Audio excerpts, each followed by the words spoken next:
Miseensonni hojii geggeessitoota gamtaa kantiibota magaalota Afrikaa magaalaa Dirree Dhawaatti daawwannaa taasisan. Gamtichi misooma waaraa magaalota jijjiirama haala qilleensatiif jilbeeffanne uumuu irratti xiyyeeffatee hojjeta. Miseensonni hojii geggeessitoonni kantiibaa magaalota Afrikaa magaalaa Dirree Dhawaatti daawwannaa taasisanii jiran.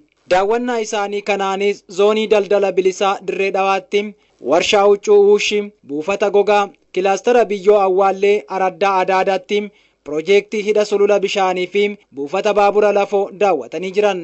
Daawwannicha irratti kan argaman gorsaan kantiibaa obbo Taajuddiin Abdullaahi kaayyoon daawwannichaa inni guddaan hariiroo magaalotaa cimsuu fi gamtaadhaan sagalee Afrikaa ta'uudhaaf kan adeemsifame ta'uu dubbataniiti jiran. Kaayyoon isaa hariiroo magaalattii walitti cimsuudha. Keessaafuu dhiibbaalee jijjiirama qilleensaatiin dhufaa jiran kanarratti addunyaa irratti akkamitti fandii adda addaa argachuu dandeenya kan jedhan akkuma isin himte sagaleedha. Isaan kun sagalee magaalota 380 waan ta'aniif isaan kana bakka bu'aniiti dhaabbilee addunyaa irratti kan sagalee dabarsan jechuudha. Kanaafuu magaalaan kantiibaa takka magaalaa biraatii wajjin maal fakkaatti kan jiru ilaalanii walirraa barachuudhaa fi waan wal gorsuu qabaniif wal gorsuudhaaf jechuudha kan asitti argaman.